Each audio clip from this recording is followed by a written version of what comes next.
नरेंद्र मोदी यांनी देशाला संबोधित केलं। नरेंद्र मोदी यांच्या भाषणामध्ये वेगवेगळे मुद्दे होते। या मुद्द्यावर आपण चर्चा करणार आहोत। मान्यवर आपल्यासोबत जोडले गेलेले आहेत।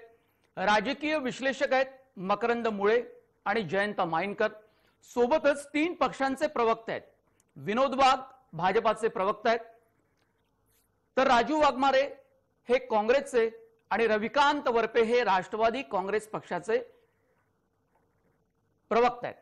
मकरंद मुळे, पंतप्रधान नरेंद्र मोदी यांनी देशाला नवव्यांदा सलग संबोधित केलेलं आहे। यावेळचे वेगळे मुद्दे तुम्हाला कुठले जाणवले? सर्व प्रेक्षकांना आपल्या स्वातंत्र्य दिनाच्या सहभागी झालेल्या सलग 9 वर्ष पंतप्रधानांनी भाषण केलेलं आहे। सातत्याने सकारात्मकता जागवणं आणि विधायकता रुजवणं असा प्रयत्न झालेला आहे। पंतप्रधान कुठल्या पक्षाचे विचारांचे, यापेक्षाही देश म्हणून, राष्ट्र म्हणून देशाचे पंतप्रधान, सर्वात मोठ्या लोकशाहीचे प्रमुख नेते म्हणून ते संबोधित करत असतात आणि त्यामुळे एक सर्वसमावेशकता, सर्वव्यापकता आणि एक संदेश लॉंग टर्म देण्याचा प्रयत्न अशा भाषणातून सातत्याने होत असतो। आता ज्या सगळं काही सुमारे 1.5 तासाचं भाषण झालेलं आहे, त्यात प्रामुख्याने त्यांनी जे मुद्दे मांडले त्यातल्या गुलामगिरीच्या मानसिकतेवर त्यांनी भाष्य केलेलं आहे। दीर्घकाळ आपण परकीय सत्तेच्या आक्रमणाखाली होतो, स्वातंत्र्य मिळालं नाही आणि त्यानंतर जो काही सगळा संघर्ष आणि लढा आणि विकासाचा जे काम देश म्हणून सलग झालं, त्या सगळ्या पार्श्वभूमीवर गुलामगिरीची मानसिकता झटकून टाकली पाहिजे, वसाहतवाद मानसिकतेतनं आपण बाहेर आलं पाहिजे, अशा प्रकारची भूमिका। त्याचप्रमाणे प्रामुख्याने स्त्री शक्ती आणि स्त्रीचा अपमान हा देश म्हणून, समाज म्हणून परवडणारा नाही, याविषयी त्यांनी अतिशय कळकळीने आवाहन केलेलं आहे।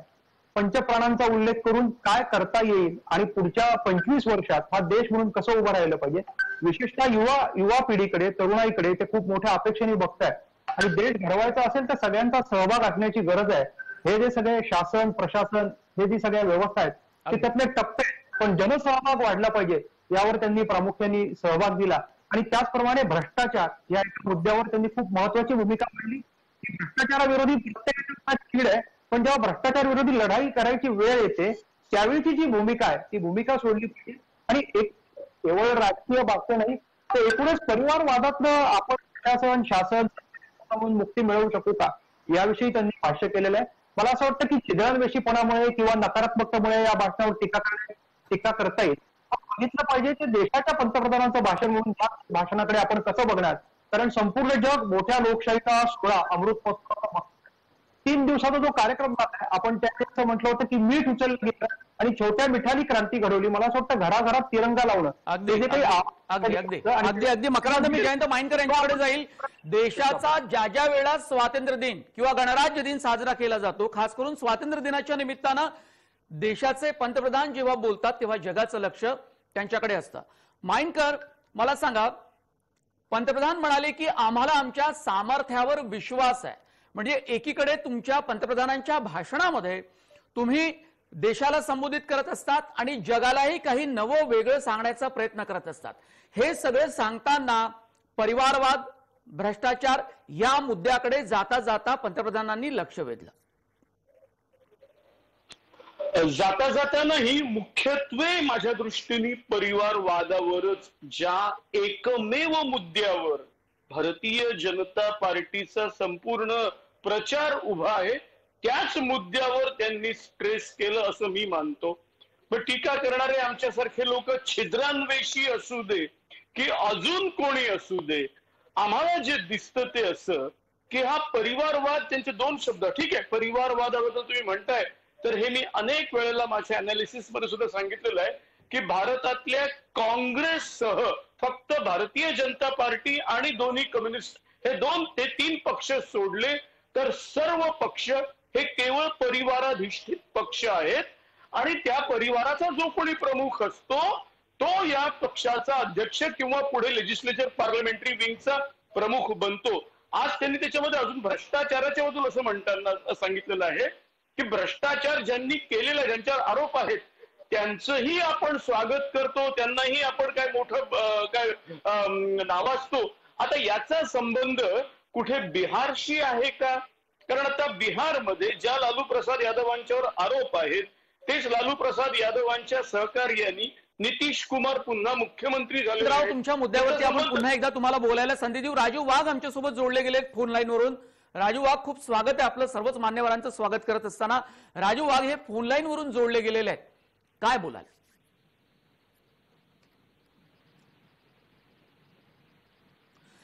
राजू वाघ, आपल्याला प्रश्न आहे की परिवारवाद आणि भ्रष्टाचार या मुद्द्यावर मोदी यांनी भर दिला. स्वातंत्र्याच्या अमृत महोत्सवानिमित्त देशाला संबोधित करताना हा मुद्दा सुद्धा पंतप्रधानांना अत्यंत महत्वाचा वाटला.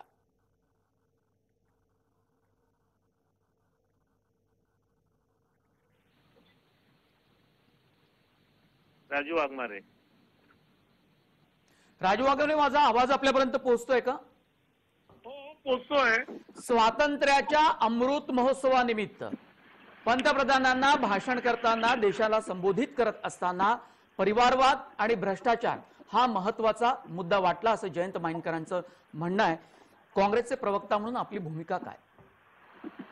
सगळ्यात पहिली गोष्ट म्हणजे देशाच्या 75व्या अमृततुल्य महोत्सवानिमित्त पंतप्रधान ज्यावेळी बोलतात त्यावेळी देशाची प्रगती पुढे कशी होईल, आज आणि उद्या देश हा कोणत्या अवस्थेतून जाईल आणि कोणत्या अवस्थेतून तो गेला पाहिजे, आणि हे करत असताना या स्वातंत्र्यासाठी ज्यांनी बलिदान केलं, ज्यांनी स्वातंत्र्य लढ्यामध्ये भाग घेतला, ज्यांनी या देशाला घडवलं आणि स्वातंत्र्यानंतर या देशाला पुढे नेलं, त्याच्याबद्दल बोलण्याच्या ऐवजी पंतप्रधान राजकीय मुद्दे घेऊन जर बोलत असतील तर ते या स्वातंत्र्य दिनाचं औचित्य साधून पंतप्रधानांनी केलेलं दुर्दैवी वक्तव्य आहे असं म्हणावं लागेल.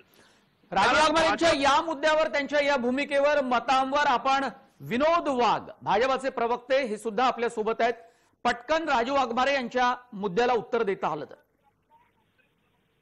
नाही, मला एक सांगायचं, सर्वप्रथम तर मी स्वातंत्र्याच्या अमृत महोत्सव निमित्त आणि आजच्या स्वातंत्र्य दिनाच्या निमित्तानं सगळ्या देशवासियांना आणि राज्यातल्या जनतेला स्वातंत्र्य दिनाच्या खूप खूप शुभेच्छा देतो.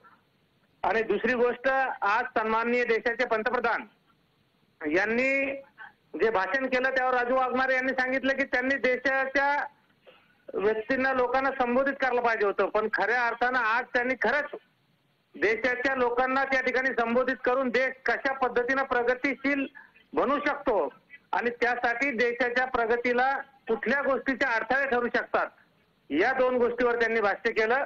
आणि त्यातले मुख्य दोन मुद्दे म्हणजे या देशात जो भ्रष्टाचार मोठ्या प्रमाणात वाढलेला होता त्या भ्रष्टाचाराला आळा घालण्यासाठी, आणि दुसरी गोष्ट या देशाला घातक असलेली गोष्ट म्हणजे या देशात राजकीय दृष्ट्या असो इतर कुठल्याही दृष्ट्या असो जो परिवारवाद होता तो घातक ठरत होता. म्हणून ह्या दोन गोष्टी देशाच्या विकासाला अडथळे ठरू नये अशा बाजूवर त्यांनी प्रकाश टाकला. अगदी रविकांत वरपे यांच्याकडे जातो. राष्ट्रवादी काँग्रेस पक्षाचे तरुण प्रवक्ता, त्यांच्या युवा संघटनेचे महत्वाचे नेते. मला सांगा, महात्मा गांधींचं स्वप्न पूर्ण केलं असं मोदी म्हणाले, त्यावर आपण चर्चा, त्या मुद्द्यावर आपण करणारच आहोत. पण परिवारवाद आणि भ्रष्टाचार मोदींच्या दृष्टिकोनातून आजच्या भाषणात हा महत्वाचा मुद्दा त्यांना वाटला. आपलं काय मत आहे रविकांत? आज मी जय महाराष्ट्र चॅनलच्या माध्यमातून देशवासियांना 75व्या अमृत महोत्सवात स्वातंत्र्य दिनाच्या निमित्त शुभेच्छा देतोय. माझ्या महाराष्ट्रातील बांधवांना देखील अमृत महोत्सवाच्या स्वातंत्र्य दिनाच्या खूप खूप शुभेच्छा. मी आज पंतप्रधान नरेंद्र मोदी यांचं भाषण पूर्ण ऐकलं. भाषण ऐकल्यानंतर असं वाटलं की गेल्या 8 वर्षात जे बोलतायत ते निश्चित तेच बोलतायत. भ्रष्टाचार, परिवारवाद, 2014च्या इलेक्शनच्या प्रचाराचा जो अजेंडा होता भ्रष्टाचार आणि परिवारवाद, अजून 8 वर्ष तेच चालू आहे. पण ह्याच नरेंद्र मोदी यांना भ्रष्टाचारामध्ये रोखण्यामध्ये मोठं अपयश आलं, किंबहुना असं म्हणेल की त्यांना ते सिद्ध करता आलं नाही. 2014 साली युपीए सरकारवरती जे भ्रष्टाचाराचे आरोप झालेत, मग तो कोलगेट घोटाळा असेल, 2G स्पेक्ट्रम घोटाळा असेल, हा एकही मोठा घोटाळा 8 वर्षामध्ये नरेंद्र मोदी सरकारला सिद्ध करता आला नाही, हे अपयश आहे. त्यामुळे भ्रष्टाचार म्हणून जे धोपट नाही भारतीय जनता पक्षाचं, ते आता भारतातील जनतेसमोर कळालेलं आहे की जो 2G स्पेक्ट्रमचा आरोप कॅगचे प्रमुख विनोद रॉय यांनी केलेला होता आणि त्याला धरून भारतीय जनता पक्षाने भ्रष्टाचाराचे आरोप युपीए सरकारवरती केले होते. तो आरोप देखील त्यांना सिद्ध करता आला नाही. मनमोहन सिंग साहेबांवरती आरोप त्यांना सिद्ध करता आलेले नाहीत. ठीक आहे, चौकशा केल्या असतील, 1 वर्ष जेलमध्ये ठेवलं असेल. आज देशाच्या महोत्सवाच्या निमित्तानं ज्या पंडित जवाहरलाल नेहरूंनी किंबहुना त्या काळातल्या काँग्रेसच्या नेत्यांनी जी IIT निर्माण केल्या, CBI उभी केली, ईडी उभी केलं, इन्कम टॅक्सची संस्था, म्हणजे अशा केंद्रीय संस्था उभ्या केलेल्या आहेत. या 8 वर्षामध्ये म्हणजे 75 वर्षाच्या इतिहासात 8 वर्षात या केंद्रीय संस्थांचा जो गैरवापर करून एक विरोधकांचा आवाज दाबण्याचा प्रयत्न झालेला आहे आणि त्यावरती सुद्धा भारतीय लोकांनी हे समजून घेतलेलं आहे की कशा पद्धतीने देशाचा कारभार चाललेला आहे. नरेंद्र मोदी आपल्या भाषणात भ्रष्टाचाराचे जे परिवारवाद म्हटले. अगदी अगदी रविकांत, हा मुद्दा अत्यंत महत्वाचा आहे. कारण पंतप्रधान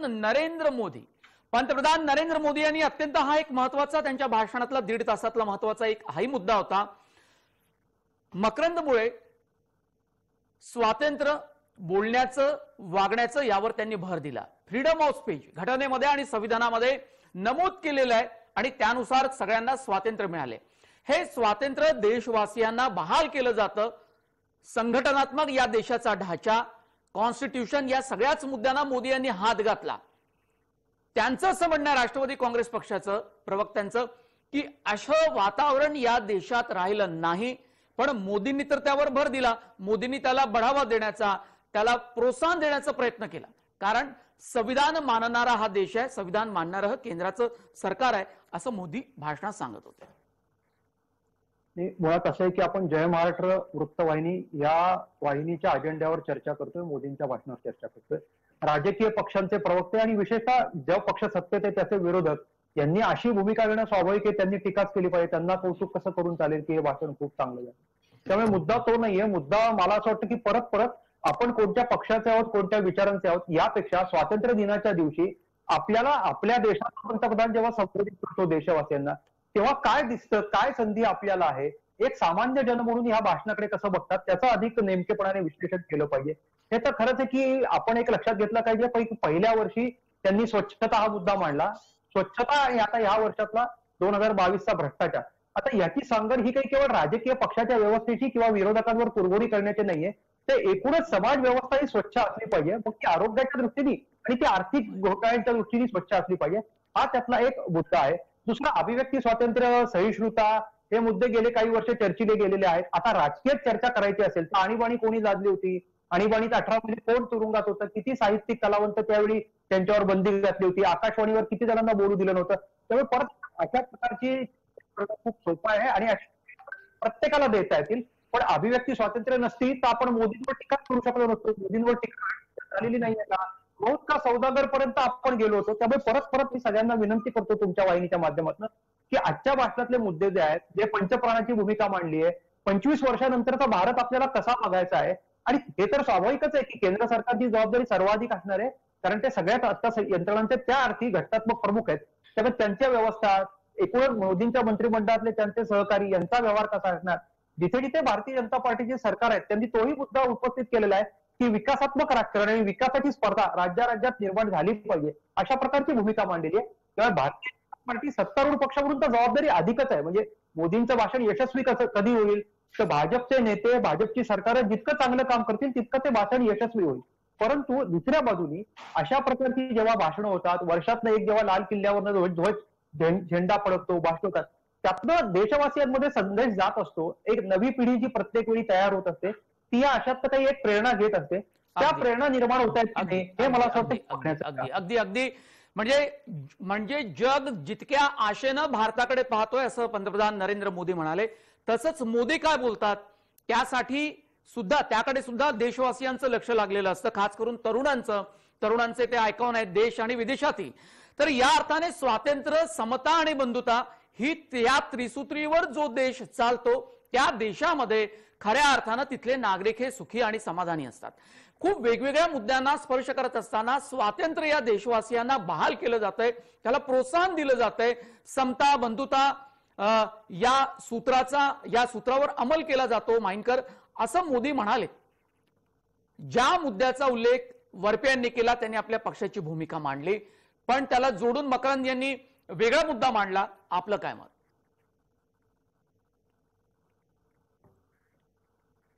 जयंतराव, माझा आवाज येतोय? हो येतोय. मी हे अनालिसिस मान्य करतो की प्रत्येक जण आपापले ओरिएंटेड मतं देतील, ही ठीक आहे. पण एक वस्तुस्थिती आहे की 2014 पासून अभिव्यक्ती स्वातंत्र्यावर मोठ्या प्रमाणात गदा येत आहे असा आरोप गेल्या 8 वर्षात सतत केला जात आहे. आता आपण असा डिफेन्स करणार आहोत का की असं असून सुद्धा आपण इथे चर्चा तर करत आहोत? मला असं वाटतं या आरोपाला अर्थ नाही. वारंवार तुम्हाला जर का आणीबाणी काढायची असेल तर प्रश्न असा आहे की आणीबाणी विषयी ज्या काही घटना घडल्या, ज्याच्यानंतर अगदी इंदिरा गांधींचा पराभव झाला आणि त्याच्यानंतर त्यांनी स्वतः त्या घटनेची माफी मागितली. ठीक आहे, आपल्याला तेच काढायचं आहे तर आपण मजरो सुलतानपुरी पर्यंत वापस जा, आपण सगळे तेच काढत राहा. सध्या काय होत आहे तर सध्या आपल्याला असं दिसतंय की एक मोठ्या प्रमाणात अघोषित आणीबाणी प्रत्येक ठिकाणी आहे. आपण काय बोलतोय, आपण काय करतोय, अगदी व्हॉट्सअप पासून कशा प्रकारे सुरू होत आहे असा एक आरोप विरोधी पक्षांच्या द्वारे सतत केला जातो. आपलं काय म्हणणं, राजकीय विश्लेषक म्हणून या देशात पत्रकारिता, स्वातंत्र्य, समता, बंधुता या सगळ्या त्रिसूत्रीवर देश चालतोय की नाही?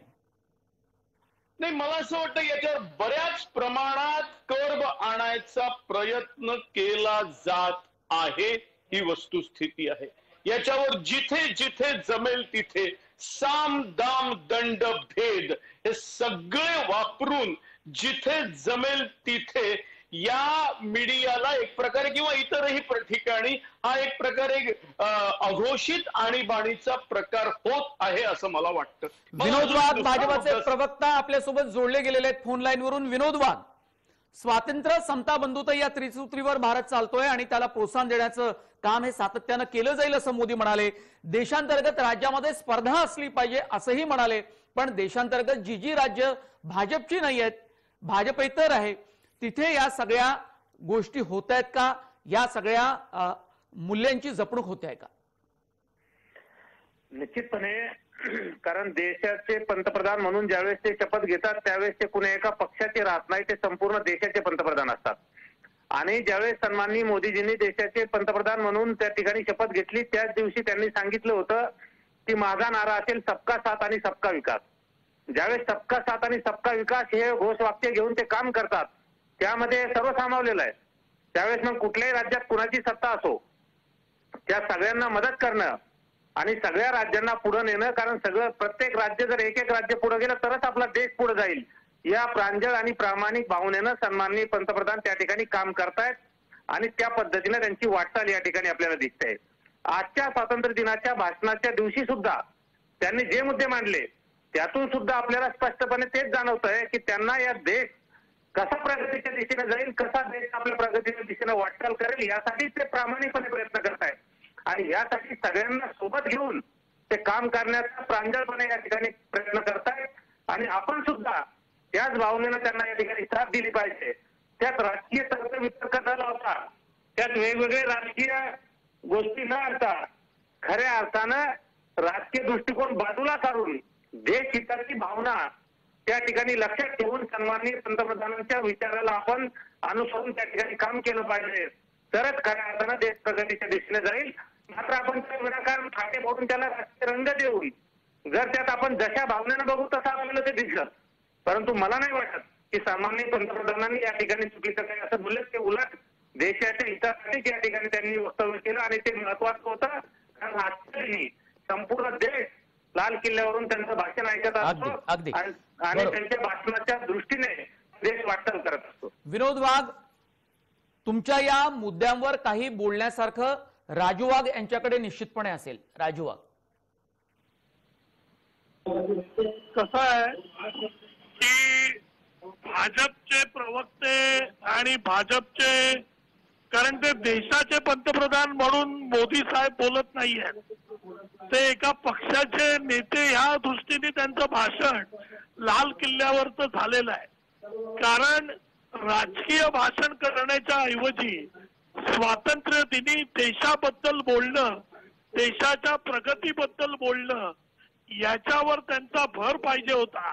पण गेल्या 75 वर्षात ज्या पद्धतीने देशाने प्रगती केली त्या 75 वर्षाच्या प्रगतीकडे डोळे झाक करण्याचं काम मोदीजी करतायत. आणि मोदीजी ज्या पद्धतीने भ्रष्टाचार किंवा परिवारवाद या दोन गोष्टींबद्दल बोलण्याचा प्रयत्न ज्यावेळी करतात त्यावेळी एक गोष्ट लक्षात घेतली पाहिजे. कारण देशाने ज्या उभ्या केलेल्या संस्था आहेत मग त्या ईडी असू द्या, सीबीआय असू द्या, IT असू द्या, या सगळ्या संस्थांच्या माध्यमातून विरोधकांवर आरोप करायचे, विरोधकांना जेलमध्ये टाकायचं, विरोधकांच्या विरोधात मीडियामधून वादळ निर्माण करायचं आणि स्वतःच बोंब करायची की भ्रष्टाचार झालाय, हे चुकीचं आहे. कारण गेल्या 8 वर्षामध्ये मोदी सत्तेत आल्यापासून एकाही भाजपच्या नेत्यावर भ्रष्टाचाराचा आरोप झालेला नाही, एकाला पण ईडीने अटक केलेली नाही. याचा अर्थ की ज्या या देशात जे घडतंय ते फक्त विरोधकच करतात का, हा प्रश्न पण सामान्य जनांना पण पडलेला आहे.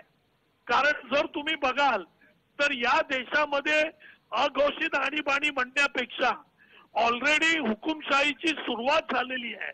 या देशातील 600 पत्रकारांवर देशद्रोहाचा गुन्हा दाखल झालेला आहे. ज्या लोकांनी देशाच्या विरोधात, भाजपच्या विरोधात ज्या लोकांनी बोलणी केली त्या सगळ्या लोकांना जेलमध्ये टाकायचं, त्यांचा आवाज बंद करायचा, विरोधकांचा आवाज बंद करायचा, हेच काम गेल्या 8 वर्षामध्ये सुरू आहे. नोटबंदी आणि GST नंतर या देशाला 50 वर्ष मागे नेण्याचं काम जर कोणी केलं असेल तर या भाजपने आणि पंतप्रधान नरेंद्र मोदींनी केलेलं आहे.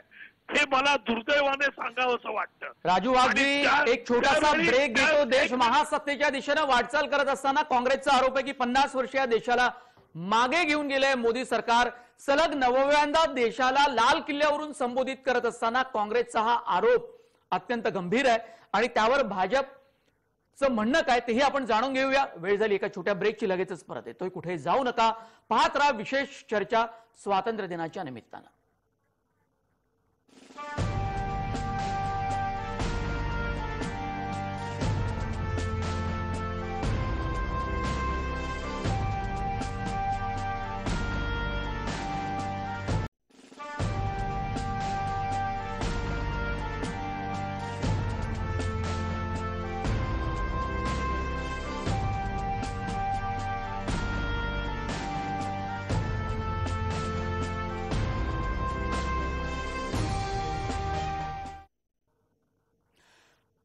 पंतप्रधान नरेंद्र मोदी यांच्या स्वातंत्र्य दिनाच्या निमित्तानं केलेल्या लाल किल्ल्यावरील भाषणाच्या अनुषंगानं वेगवेगळे मुद्दे चर्चेत येत आहेत. रविकांत वरपे बऱ्याच वेळापासून प्रतीक्षेत आहेत.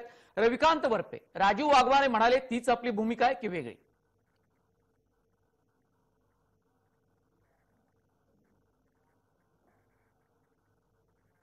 थोडा अनम्यूट कराल आपला फोन, आवाज येत नाही आपला. रविकांत वरपे, आपला आवाज आमच्यापर्यंत पोहोचू शकत नाहीये. आता येतोय आवाज? आता येतोय? आता येतोय, बोला. आवाज येतोय का? येतोय आवाज, बोला. जय महाराष्ट्र चॅनलच्या माध्यमातून मी देशवासियांना सांगू इच्छितो की जेव्हा नरेंद्र मोदी किंवा भारतीय जनता पक्षाच्या विरोधात आम्ही जेव्हा बोलतो तेव्हा देशद्रोही म्हटलं जातं, पण जेव्हा वास्तवावरती चर्चा करतो तेव्हा त्याला अतिशय गोंडस नाव देतात की राजकीय चर्चा. काल रामचंद्र गुहांचं स्वातंत्र्याच्या अमृत महोत्सवाच्या पूर्वसंध्येला एक आर्टिकल प्रसिद्ध झालेलं आहे. त्या आर्टिकल मध्ये जर आपण पाहिलं की आज नरेंद्र मोदी म्हणतात की आपण विकासाची स्पर्धा करू. आज भारताचं तुम्ही जर पाहिलं असेल तर हंगर इंडेक्स हा 94व्या स्थानावरती आहे 150 पैकी. तुम्ही ह्युमन कॅपिटल इंडेक्स पाहिला तो 103 स्थानावरती आहे. तुम्ही ह्युमन डेव्हलपमेंट इंडेक्स पाहिला तो 131 स्थानावरती आहे. जी पत्रकारिता आहे, फ्रीडम ऑफ स्पीच जर्नलिझम मधली, ती 150 पैकी 142व्या स्थानावरती आहे. आणि जे नरेंद्र मोदी आज नारी शक्ती म्हणतायत त्या भारतामध्ये आज जेंडर गॅप हा 135 स्थानावरून 146 स्थानावरती गेलाय. म्हणजे मी सातत्याने हेच सांगतोय की मोदींच्या कथनी आणि करणीमध्ये जो फरक आहे. आज जे नरेंद्र मोदी परिवारवाद म्हणतायत, आज भाजपमध्ये परिवारवाद नाहीये का? आज पंकजा मुंडे असतील, पूनम महाजन असतील, अनुराग ठाकूर असतील, ज्योतिरादित्य सिंधिया असतील, एक मोठी यादी मी वाचून दाखवू शकतो. त्यामुळे आणि दुसरं ते म्हणतात की संघराज्य पद्धती आहे. आज राज्यांमध्ये विकासाची स्पर्धा राहिली पाहिजे, पण ह्याच नरेंद्र मोदींनी भाजप शासित राज्य आणि बिगर भाजप शासित राज्य यांना काय वागणूक दिली जाते, यांना जीएसटी परताव्याची काय परिस्थिती आहे. म्हणजे स्वातंत्र्य दिनी जर आपण या देशाच्या वास्तव्यावरती स्वातंत्र्य, समता, बंधुता, आर्थिक न्याय, राजनैतिक न्याय, सामाजिक न्याय यावरती जर आपण चर्चा करणार असेल तर मी म्हणतोय नरेंद्र मोदींचं 8 वर्षातलं हे बिगेस्ट सगळ्यात मोठं अपयश आहे. ज्या संघराज्य पद्धती फेडरल स्ट्रक्चर डॉक्टर बाबासाहेब आंबेडकरांनी आपल्याला दिलेलं आहे, आज ते केंद्र आणि राज्य सरकार हे एकमेकांच्या विरोधात उभे आहेत. याचा आहे दुसरी सगळ्यात महत्वाची गोष्ट म्हणजे जेव्हा आपण 75 वर्ष स्वातंत्र्याचं शिवावलोकन करत असतो अमृत महोत्सवाच्या वर्षी, त्यावेळेस आपण 75 वर्षांमध्ये स्वातंत्र्य मिळण्यापूर्वी आपली लोकसंख्या 30 कोटी होती, आज आपली 130 कोटी आहे. आपण 100 कोटीने लोकसंख्या वाढलेली आहे. या काळामध्ये आपण लोकांना कपडे पुरवले, अन्नधान्य पुरवलं, शिक्षण पुरवलं, आरोग्य पुरवलं. म्हणजे 70 वर्षात काय झालं, 70 वर्षात काय झालं, ही जी खोटी बोंब आणि आरोळी लोकांची आज धन्यवाद नरेंद्र मोदींचे मानले पाहिजे. किमान देशाच्या स्वातंत्र्यामध्ये क्रांतीवीरांचं महत्व आहे. निमान नशीब असे म्हटले नाही की RSSने देशाला स्वातंत्र्य मिळवून दिलं, RSSच्या नेत्यांनी, भारतीय जनता पक्षाच्या नेत्यांनी देशाला स्वातंत्र्य मिळवलेलं नाही. नरेंद्र मोदींचे तर आभारच मानले पाहिजे, किमान एवढं तरी बोलले नाहीत ते. कारण की भारतीय लोकांना माहितीये की स्वातंत्र्य लढ्याचा इतिहास काय आहे. 70 वर्षामध्ये 75 वर्षामध्ये महात्मा गांधी असतील, पंडित जवाहरलाल नेहरू असतील, सरदार वल्लभभाई पटेल असतील, सुभाषचंद्र बोस असतील, डॉक्टर बाबासाहेब आंबेडकर असतील, अशा अनेक लोकांनी, अनेक नेत्यांनी हा देश घडवला. आज त्यांचं जर नाव नरेंद्र मोदींनी घेतलं असतं तर देशवासियांना अभिमान वाटलेला असतो. परंतु केवळ 70 वर्षामध्ये काय केलं, ही जी वावटळ आपण उभी केलेली आहे, त्यामुळे आपल्याला नरेंद्र मोदींना ही नावं सुद्धा घेता येत नाही. ते संकुचित मनाचे पंतप्रधान आपण पहिल्यांदा पाहतोय. भारतीय जनता पक्षाचे विश्लेषक असतील किंवा प्रवक्ता असतील, त्यांनी या विषयावरती चर्चा करावी. 75 वर्षामध्ये महागाई किती वाढली, क्रमांक 1 ची महागाई वाढलेली आहे. आज नरेंद्र मोदी हर घर तिरंगा अभियान चालवतं आज भारतीय जनता पक्षाचं सरकार. आज त्या घरांवरती 18% जीएसटी आणलेला आहे. जो भाडे करू, जो स्वतःचं घर घेऊ शकत नाही, यावर मी पटकन, कारण तुम्हाला बोलायला बराच वेळ दिला, पण राष्ट्रवादीचे प्रवक्ते रविकांत वरपे यांनी जे मुद्दे उपस्थित केले त्यावर पटकन उत्तर घेणं भाजपाच्या प्रवक्त्यांकडून, विनोद वाघांकडनं हे जास्त आवश्यक आहे. त्यांना बोलायला संधी दिली गेली पाहिजे. विनोद वाघ. काँग्रेस असेल, यांना जर देश भ्रष्टाचार मुक्त होत असेल तर अडचण काय? देश परिवारवादातून मुक्त होत असेल तर अडचण काय? यांचं दुखणं काय? आणि यांचं मूळ दुखणं हर घर तिरंगा हे अभियान जर देशात यशस्वी होत असेल तर यांच्या पोटात दुखायचं कारण काय? हे त्याला सोडून देतात आणि वेगवेगळे मुद्दे त्या ठिकाणी काढत बसतात. का भ्रष्टाचारावर तुम्हाला कोणी रोखलं? तुम्ही जर भ्रष्टाचार केला नाही तर तुम्हाला अडचण काय? परंतु या देशात तुम्हाला वाटतं की जसं पहिले भ्रष्टाचार आम्ही करायचो आणि खुल्या मनानं माफ व्हायचा, कोणीच्याकडे लक्ष देत नव्हतं, तशा पद्धतीनं आता चालू राहील तर आता ते चालणार नाही. अहो, तुम्हाला भ्रष्टाचारापासून रोखलं की तुमच्या पोटात दुखतं. राहिला प्रश्न संविधानाचा. संविधानाचा सन्मान ज्यावेळेस पासून सन्माननीय मोदीजी पंतप्रधान झाले, ज्यावेळेस सन्माननीय पंतप्रधान नरेंद्र मोदींनी पंतप्रधान पदाची शपथ घेतली, त्यावेळेस पासून संविधानाचा सन्मान ते प्रामाणिकपणे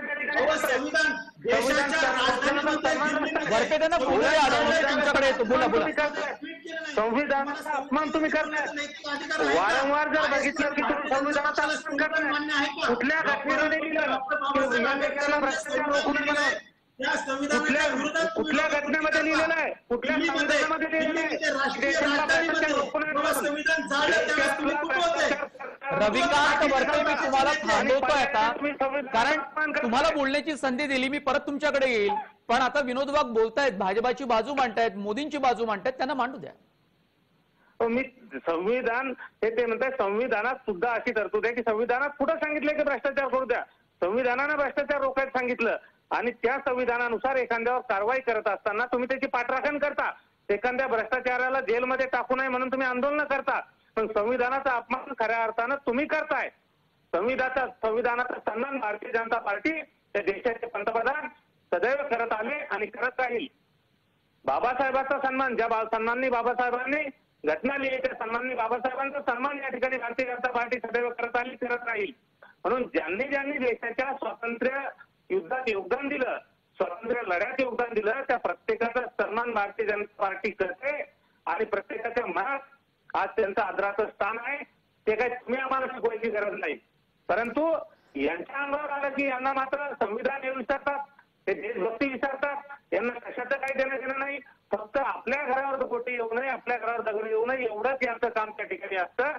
आणि यांची पोटदुखी तीच असते की देश जर प्रगतीच्या दिशेने जात असेल, एखादं नवीन अभियान या ठिकाणी राबवलं जात असेल, आज जर 130 कोटी जनते जर प्रत्येकाच्या घरावर जर त्या ठिकाणी तिरंगा लावत असेल तर यात चूक काय, यात वावगं काय? रविकांत बर्पे यांना काही प्रतिवाद करायचा तुमच्या काही मुद्द्यांचा. रविकांत बर्पे बोला पटकन, मग मी दुसऱ्या मुद्द्यावरती जातो. बघा विनोदजी, भारतीयांना देशभक्ती शिकवायची गरज नाही. आम्ही आईच्या पोटातून भारताविषयी देशभक्ती, तिरंगा आमच्या हृदयात आहे. जेव्हा तुम्ही हर घर तिरंगा म्हणता एकीकडे, त्यावेळेस तुम्ही भाड्यात जी घरं भाड्याने आपण घेतो त्याच्यावरती 18% जीएसटी तुम्ही लावलेला आहे. नरेंद्र मोदी म्हणाले होते की गोरगरिबांना 2022 पर्यंत आम्ही घर देऊ. किती लोकांना घरं मिळालेली आहेत. जर आम्ही महागाईवरती चर्चा करायची नाही का, महागाईवरती चर्चा करायची नाही का, तुमच्या माहितीसाठी 70 वर्षात तुम्ही किती घरं दिली, 70 वर्षात तुम्ही किती घरं दिली आणि आम्ही 7 वर्षात किती घरं दिली? जरा आकडा काढा, जरा आकडा घ्या. माहितीसाठी, तुमच्या माहितीसाठी जरा आकडा घ्या. सांगतो, इंदिरा आवास नावाची योजना या भारतामध्ये होती. तुम्हाला माहित नाही, तुमचं जरा वाचन कमी पडतंय. या माहिती मला इंदिरा आवास योजना जर तुम्ही मनोजजी, राजकीय प्रचाराच्या चाललेली आहे. मला असं वाटतं की आपण मूळ मुद्द्याकडे गेलं पाहिजे. हा काय नाही इंदिरा आवास मी दोघांनाही थांबवतो, तशी सूचना आलेली आहे. आणि या मुद्द्यावरून दुसऱ्या मुद्द्यावरती आपल्याला जायचं आहे. एक नवा मुद्दा, मोदींनी हा मुद्दा या अगोदरी मांडला होता, नारी शक्ती म्हणजे स्त्रियांचा घालून पाडून होत असलेला समाजातला अपमान. हा एक मुद्दा, या मुद्द्याला त्यांनी जास्त अधोरेखित केलं. आणि आता देशाच्या विकासामध्ये स्त्री शक्ती, नारी शक्ती ही अत्यंत महत्वाची असेल असं त्यांनी म्हटलं. दुसरीकडे स्त्रियांचा पदोपदी होणारा अपमान, त्यांना दिली जाणारी हीन दर्जाची वागणूक, हा मुद्दा त्यांनी उपस्थित केलेला आहे या 15 ऑगस्टच्या स्वातंत्र्य दिनाच्या निमित्तानं. मला असं वाटतं की जेंडर बायची चर्चा करत असताना समाजामध्ये या मुद्द्यावर आपण साधक बाधक जर आपण चर्चा करू शकलो. मोदी काय म्हणाले, मोदींनी स्त्रियांसाठी चांगलं वातावरण या देशात समाजामध्ये निर्माण होण्यासाठी कोणती पावलं उचलली, हेही पाहणं तितकंच महत्वाचं ठरेल. मी सुरुवात करतो मकरंद मुळे यांच्यापासून. असं आहे की आजचा जो मुद्दा आपण चर्चेत घेतोय, मला असं वाटतं की राष्ट्रपती पदाच्या ज्या उमेदवार आहेत त्यांच्याविषयी विरोधकांनी काय भावना व्यक्त केल्या होत्या, त्यांच्याविषयी काय बोललं गेलं होतं, या पार्श्वभूमीवर मोदींनी जो वेदना व्यक्त केलेली आहे ती एकूणच भारतीय स्त्रियांच्या, एकीकडे आपण फेमिनिझमच्या कल्पना मांडायच्या, त्या फेमिनिझमच्या कल्पना पण त्याच गोंधळात बसायच्या. त्या पार्श्वभूमीवर आपला एकूणच स्त्रियांकडे बघण्याचा तो स्त्री विषयक आपला व्यवहार याविषयी काही आपल्यात बदल होणार की नाही, तो बदल झाला. आणि परत 25 वर्षात काय काय करायचंय, तर स्त्री समानता, स्त्री मुक्ती ही केवळ चर्चेचा मुद्दा न राहता त्याबाबत आपली काही स्वतंत्र भूमिका असली पाहिजे, आपला दृष्टिकोन अतिशय सकारात्मक असला पाहिजे. हा एक मुद्दा मांडलेला आहे. त्याला जोडूनच आपल्या परंपरा, संस्कृती याच्याविषयी लाभ बाळगू नये, कारण आपण एकमेव देश म्हणून असे आहोत त्यांनी युगानुवर्तनाला सामोरे गेलो आणि जे जे कालबाह्य होतं, जे जे या समाजाला अनावश्यक होतं ते आपण टाकत गेलो, सोडत गेलं आणि आपण कुठेही त्याकरता शांतीच्या घोषणा केल्या नाही. समाज पुढे आला आणि सन्मान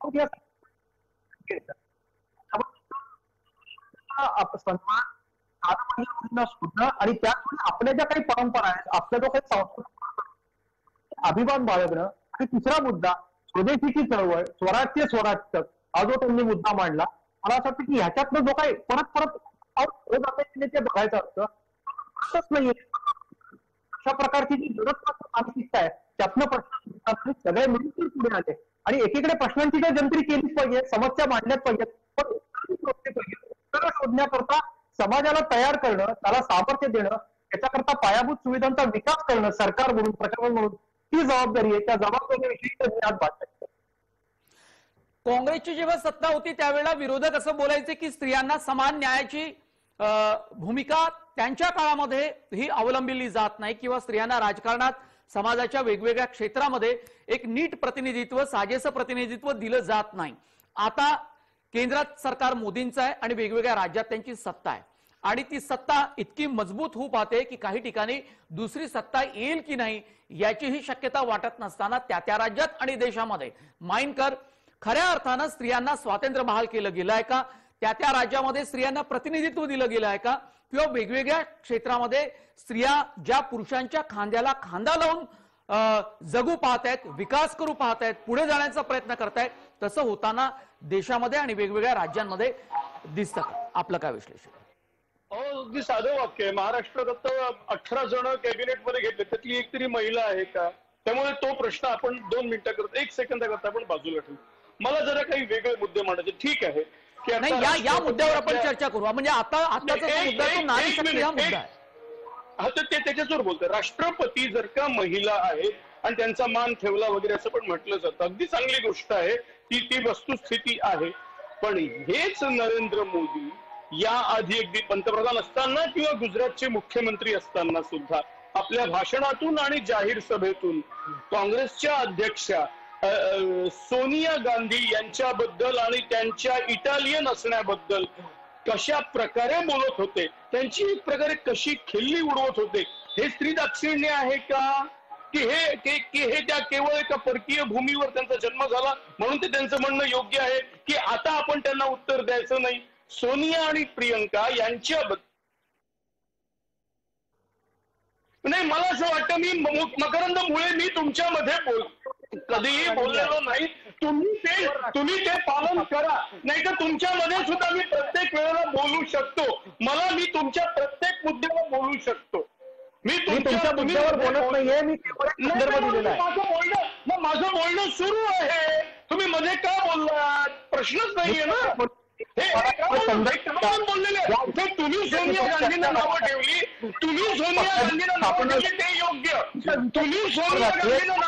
ते योग्य.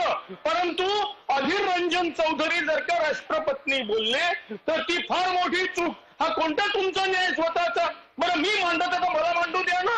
अरे, typical right winger left winger बनू नका की ज्यांना विरोध सहन होत नाही, विरोधकांच्या अंगावर ते धावून जातात. हे करू नका.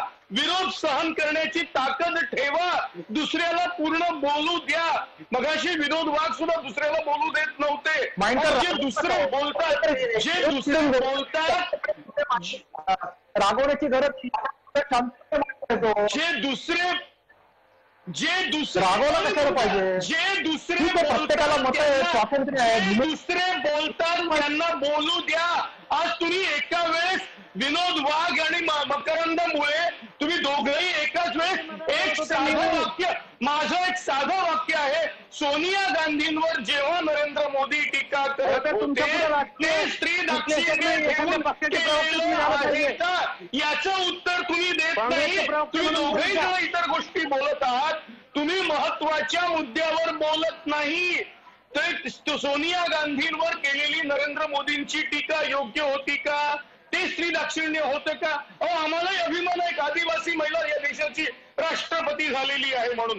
त्याच्याबद्दल कोणाला अभिमान नाहीये, या देशाच्या राष्ट्रपती आहेत. पण नरेंद्र मोदींनी आधी काय केलेलं आहे हे समजा एक अॅनालिस्ट म्हणून मी केलं तर मकरंद मुळे लगेच बोलायला तयार, लगेच विनोद वाघ बोलायला तयार. अरे हा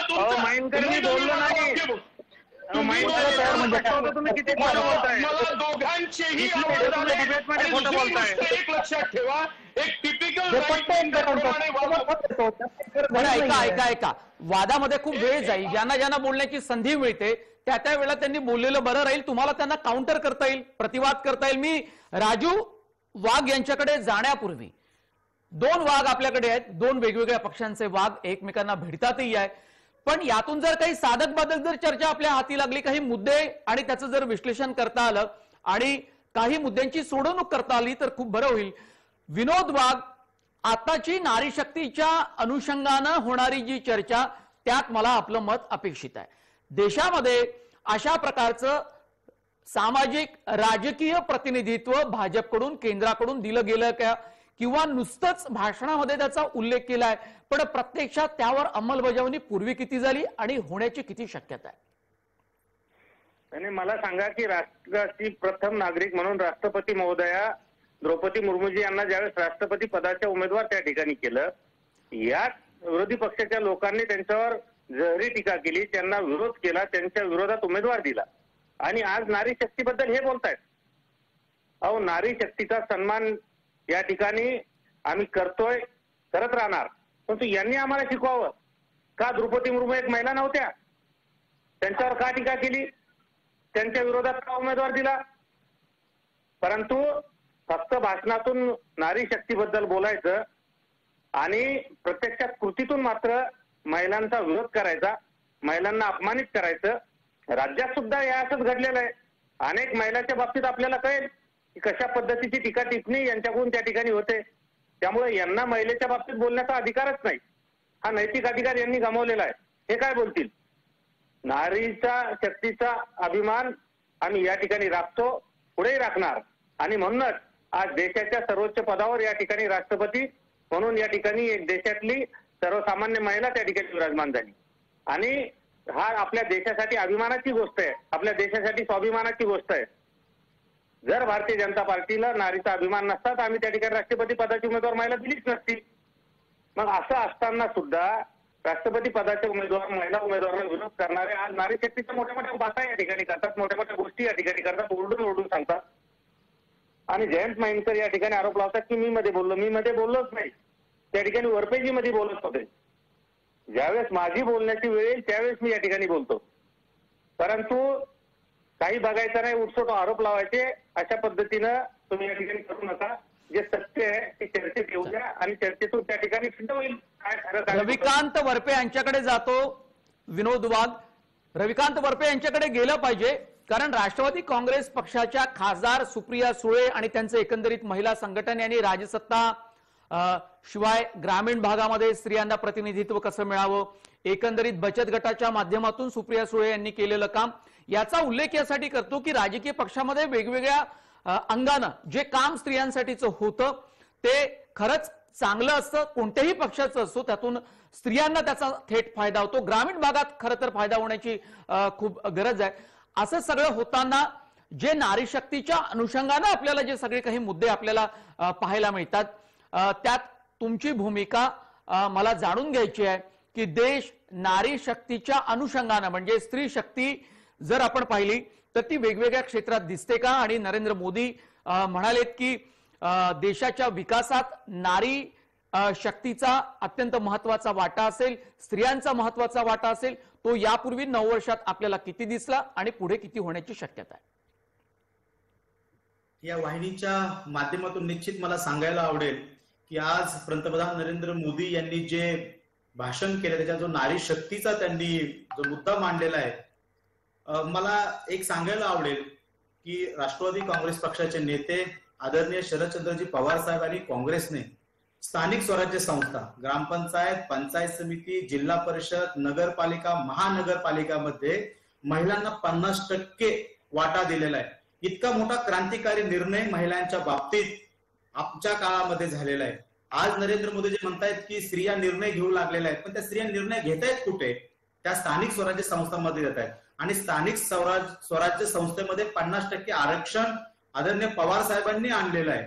माझी विनंती राहील नरेंद्र मोदींना की तुम्ही फक्त बोलू नका, तुम्ही देशाच्या लोकसभेत आणि राज्यांच्या विधानसभेमध्ये 50% महिलांना आरक्षण का आणत नाही? आज 8 वर्ष तुमच्याकडे आहे, तुम्ही फक्त बोलताय. दुसरं मला मुळेजींना एक सांगायचं आहे की तुम्ही जसं आपलं गोड सांगताय महिलांविषयी सन्मान आहे, हे आहे, ते आहे. या भारतातील प्रत्येक नागरिक देश मातृसत्ताक होता, त्याला पितृसत्ताक बनवण्याचं काम कोणी केलेलं आहे हे सगळं भारताला माहिती आहे. त्यामुळे मातृ परंपरा मानणारे आम्ही लोक आहेत, आई परंपरा मानणारे आम्ही लोक आहेत, स्त्रियांचा सन्मान करणारे आम्ही लोक आहेत. आम्ही कुठल्याही पक्षाच्या अध्यक्षाचे बार डान्सरचे फोटो व्हायरल करणारे लोक नाही आहेत. ते कोण आहेत हे माहिती आहेत. म्हणजे स्त्रियांना कुठल्या लेवलला जाऊन त्यांचं चारित्र्य हनन करायचे हे सगळ्यांना सगळं माहिती आहे, कोण करतं काय करतं ते. माझं फक्त एक ह्या चर्चेमध्ये एक म्हणणं आहे की आज आदरणीय सुप्रियाताईंनी बचत गटाची चळवळ महाराष्ट्रात उभी केली. अनेक बचत गटांचा माल हा मॉलमध्ये विकायला आणला, महिलांमध्ये आर्थिक साक्षरता आणली, महिलांमध्ये नेतृत्व गुणांच्या कार्यशाळा घेतलेल्या आहेत. अशा अनेक विधायक काम आदरणीय सुप्रियाताई या करत आहेत. त्यामुळं महिलांसाठी विधायक काम करण्याची ही जी भारतामध्ये जी परंपरा आहे, ही जर इथून पुढे नरेंद्र मोदींनी घेतली तर तिचं स्वागतच आहे. परंतु केवळ राजकारणापुरतं नारी शक्ती म्हणायचं आणि नंतर नारीविषयी काय वक्तव्य भारतीय जनता पक्षाचे लोक करतात याचं मूळ कारणामध्ये आपण गेलं पाहिजे की जो भारतीय जनता पक्ष आहे, भाजपा, जो मातृसत्ता म्हणून राष्ट्रीय स्वयंसेवक संघ RSS ला मानतो, ते RSS चे लोक मनुस्मृतीला मानतात आणि त्या मनुस्मृतीमध्ये स्त्रियांविषयी काय सांगितलेलं ते जरा मकरंद मुळे हे आपल्याला सांगतील. मग मकरंद मुळेंना मला हेच म्हणायचं किंवा विनोदजींना की मनुस्मृतीमध्ये जे स्त्रियांविषयी केलेलं आहे ते पहिल्यांदा बघता ना. तुमची जी स्त्रियांविषयी मानसिकता आहे, तुम्हाला जे RSS मध्ये स्त्रियांविषयी जे शिकवलं जातं, तुम्हाला ते मनुस्मृती वाचून तुम्हाला स्त्रीविषयी जे सांगितलं जातं ना, तुम्ही तिथून बदल करा. आम्हाला स्त्री विषय, चारित्र्याविषयी, स्त्रियांच्या बोलण्यात शिकवण्याची गरज नाही. आम्ही संस्कृती, मातृसत्ता मानणारे आम्ही लोक आहोत. पण तुम्ही जे मनुस्मृतीमधून जे शिकतायत ना, तो तुमचा मानसिक बदल पहिल्यांदा घडवा, तिथून बदल घडवा, तिथून आपला आवाज थोडासा गेलाय की आपलं बोलणं झालेलं आहे रविकांतजी? याच्यावर बोलायचंय. मकरंद मुळे हे राजकीय विश्लेषक म्हणून आपल्या चर्चेमध्ये सहभागी झाले. ते भाजप किंवा संघाची विचारसरणी आणि त्यांची बाजू मांडण्यासाठी इथे अजिबात उपस्थित नाही, तसा तुमचा आरोप असू शकतो. नारी शक्तीच्या अंगानं चर्चा करत असताना अत्यंत एक दुसरा महत्वाचा मुद्दा आहे. पंतप्रधान नरेंद्र मोदी असं म्हणाले की महात्मा गांधी यांचं स्वप्न त्यांनी पूर्ण केलंय. आधी असं म्हणाले होते की महात्मा गांधींचं स्वप्न पूर्ण करायचंय. या भाषणात म्हणाले की महात्मा गांधींचं स्वप्न त्यांनी पूर्ण केलंय. आता महात्मा गांधींचे विचार, त्यांचे स्त्रियांविषयीचे विचार, खादी, ग्रामोद्योग आणि खादीचा झेंडा येऊन आपल्या हातामध्ये आता टेरिकॉट आणि नायलॉनचा सुद्धा झेंडाला बदल हे होत असतात आणि समाज त्याला स्वीकारतही असतो.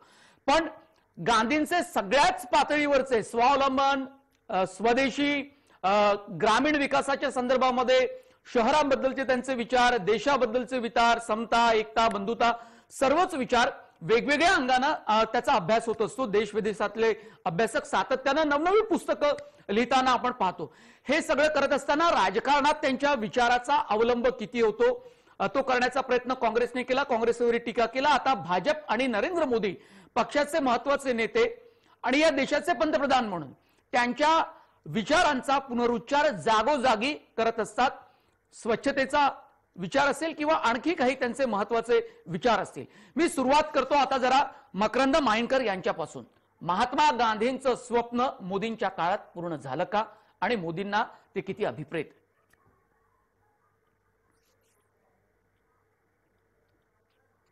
मकरंद माफ करा, जयंत मायेंकर यांना माझा हा प्रश्न आहे. नाही म्हणजे आता कसं आहे माहितीये का की तुम्ही गांधींचं नाव एक जरा इंटरेस्टिंग आहे की आपण नाव तर गांधींचं घ्यायचं, आपण आपल्या कृतीतनं प्रत्येक गोष्ट गांधी विरोधी करायची. अगदी म्हणजे दुर्दैवाने हे मला सांगावं असं वाटतं याही क्षणी की अगदी गांधी हत्या ज्यांच्यावर आरोप झाले त्यांचं ग्लोरिफिकेशन अनेक जण या संघटनांशी संबंधित करतात आणि तरी सुद्धा आपण गांधींचंच नाव घेतो. म्हणजे you love him, you hate him, but you cannot go without Gandhi. किमान ही तर गोष्ट मान्य करा की गांधी हेच खरे आहेत, गांधींनीच या देशाला उभं केलं. एवढं तुम्हाला मानण्याची गरज पडली. तुम्हाला इथे तुमचे हेडगेवार, सावरकर, गोळवलकर कोणीही आठवले नाहीत, पुन्हा तुम्हाला गांधीच आठवले. ही वस्तुस्थिती मान्य करा पहिल्यांदा. आता त्यांचं स्वप्न कोणतं हे पण तुम्हीच सांगा, कारण गांधींची स्वप्न तर अनेक होती पण ते सांगत नाहीत. मग मला मोदींच्या विषयी मोदींच्या अनेक भाषणात असं अपूर्णत्व नेहमी असतं. ते असं काहीतरी एखादं वाक्य बोलून देतात की हो आम्ही हे करून टाकू आणि त्याच्यानंतर ते पूर्ण करत नाही. बरं, पत्रकारांशी कधी भेटत नाही, त्याच्यामुळे पत्रकारांचा प्रश्न विचारण्याचा काही तिथे उद्भवतच नाही. मला एक सांगा, हा एक गांधींचं स्वप्न पूर्ण केलं, हे कोणतं पूर्ण केलं हे त्यांनी स्वतः सांगितलेलं आहे. 2014ला जसं आपण म्हणाल की सफाई अभियान, तर आज जे रस्ता सफाई अभियानाचे अनेक फोटो 2014-15 साली आपण पाहिलेत. अहो, महात्मा गांधींनी तर स्वतःचा संडास साफ केलेला आहे. कुठे ती लेव्हल त्यांनी केलेली आणि कुठे आता केवळ फोटोजेनिक फोटो करता आता केलेली आपण गांधी याच मुद्द्यावर विनोद वाघ भाजपाचे प्रवक्ता यांच्याकडे मी जातो, कारण माईनकर म्हणाले की गांधीजींची कुठलीही स्वप्न ही पूर्ण झाली नाही, होण्याची शक्यता नाही. आपलं काय म्हणणं आहे? नाही, मुळात पहिले माईनकरांचा एक मुद्दा मी या ठिकाणी करतो की आम्ही कधी गोडसेचं समर्थन केलं नाही, आम्ही महात्मा गांधीजीचंच समर्थन या ठिकाणी करतोय. त्यामुळं हा आरोप तुम्ही या ठिकाणी चुकीचा आरोप करू नका माईनकरजी. आणि राहिला मुद्दा की गांधीजींचं स्वप्न पूर्ण करण्यासाठीच मोदीजी या ठिकाणी काम करतायत. स्वच्छता अभियानावर तुमच्यासारख्याच लोकांनी अशाच पद्धतीने टीका केली. ते गांधीजीचं स्वप्न होतं. काय अडचण होती स्वच्छता अभियान राबवत असताना? परंतु त्यावर सुद्धा तुमच्यासारख्या लोकांनी टीका टिप्पणी केली. त्यात कुठला फोटो असावा, कुठला फोटो नसावा, फोटोज का काढले? एखादा देशाच्या सर्वोच्च पदावर बसलेला व्यक्ती जर स्वतः हातात झाडू घेऊन काम करतो, तर तो फोटो बघून किंवा ते चित्र बघून देशातल्या प्रत्येक नागरिकाला वाटतं की आपलंही कर्तव्य बनतं, आपणही केलं पाहिजे. यासाठी कदाचित एखादा फोटो व्हायरल झाला असेल तर तुम्हाला काय अडचण आहे? राहिला मुद्दा हा जयंत माईनकरचा. आणि दुसरा मुद्दा, या ठिकाणी वरपेजी जे बोलले होते त्यांच्याबद्दल सुद्धा मला या ठिकाणी बोलायचं. त्यांनाही उत्तर द्यायचे की त्यांनी सांगितलं की राष्ट्रशक्तीबद्दल आणि या सगळ्याबद्दल आम्हाला नारी शक्तीबद्दल अभिमान आहे.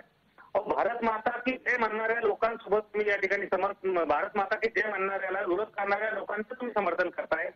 ज्यांना भारत माता या शब्दामध्ये माता हा शब्द चालत नाही, अशा लोकांची पाठराखण तुम्ही करताय. तुम्ही काय नारी शक्तीच्या गोष्टी या ठिकाणी करताय? अगदी नारी शक्तीवरून आपण गांधींच्या स्वप्नांकडे आलो. मोदींना गांधींचं स्वप्न पडलं आणि ते त्यांनी पूर्ण करण्याचा प्रयत्न केला, असा त्यांचा आजच्या भाषणातला दावा होता. स्वच्छतेची मोहीम त्यांनी हातात घेतली, ही खूप मोठी मोहीम होती आणि त्याला मिळालेला प्रतिसादही आपण पाहिला. त्यावर तुम्ही टीका करू शकता, पण गांधीजींचं स्वप्न खऱ्या अर्थानं राजू वाघमारे पूर्ण केलं का मोदींनी, किंवा ती पूर्णत्वास येण्याची शक्यता येत्या काळामध्ये आहे का? राजू वाघमारे,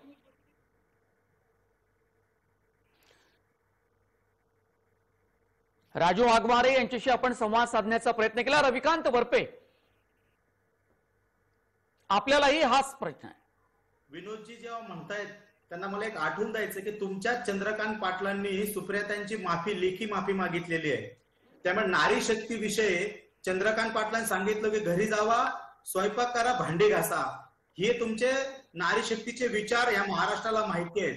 दुसरी महत्वाची गोष्ट म्हणजे आज भाजपाकडं RSS कडे, विनोदजी मी तुमच्यामध्ये बोलत नव्हतो. चंद्रकांत पाटलांनी सुप्रियाताईंवरती अतिशय खालच्या दर्जाची टीका केली होती, लेखी माफी मागितलेली आहे, महाराष्ट्राला माहिती आहे. ऐका जरा, ऐकायला शिका. आज जे म्हणतात ना की नरेंद्र मोदींचं भाजपाचं RSSचं राजकारण असं आहे की मुंह में राम बगल में छुरी. त्यांनी महात्मा गांधींचं फक्त नाव घेतील, डॉक्टर बाबासाहेब आंबेडकरांचं नाव घेतील, महात्मा ज्योतिबा फुलेंचं नाव घेतील, कारण की भारतीय जनता पक्षाकडे RSS कडे देशाला सांगणारी प्रतीकच नाहीत. ते गोळवळकरांचा इतिहास सांगू शकत नाही, ते हेडगेकरांचा इतिहास सांगू शकत नाही, ते सावरकर सांगू शकत नाही, ते नानाजी देशमुख सांगत नाहीयेत. मग आता बहुजन समाजाला काय सांगितलं पाहिजे? त्यांनी आहेच महात्मा गांधी, डॉक्टर बाबासाहेब आंबेडकर हे प्रतीक उसनवारी घेतलेली आहेत, पण त्यांचे विचार घेतलेले नाहीयेत. म्हणून त्यांच्या कथनी आणि करणीमध्ये फरक आहे. आज जे स्वदेशी स्वदेशी म्हणून नरेंद्र मोदी म्हणतायत, आज जे तिरंगा आणलेले ते चायनामधून आणलेले टेरिकॉटचे तिरंगा, जी खादी आपली संस्कृती आहे, जो कष्ट आणि सहिष्णुतेवरती आपला विश्वास आहे. आज त्या खादी ग्राम उद्योगनी इतके झेंडे नाही बनवले. आज हे झेंडे आपल्याला आयात करावे लागलेले आहेत बाहेरच्या देशातून, चायनाकडून. जिथं नरेंद्र मोदी 56 इंचाची छाती म्हणतात, आज तेच नरेंद्र मोदी बाहेर देशातून तिरंगा त्यांनी आयात केलेला आहे. तो काय आपल्या खादी ग्राम उद्योगनी बनवलेला नाहीये. म्हणून या 8 वर्षाच्या कालखंडामध्ये ना समता भारतात राहिलेली आहे, ना स्वातंत्र्य राहिलेले आहे, ना बंधुभाव आहे, ना केंद्र आणि राज्य सरकार नीट राहिलेले आहेत. आज नरेंद्र मोदींना 8 वर्षानंतर हा भारत एक संघ ठेवण्यामध्ये एक मोठं अपयश आलेलं आहे.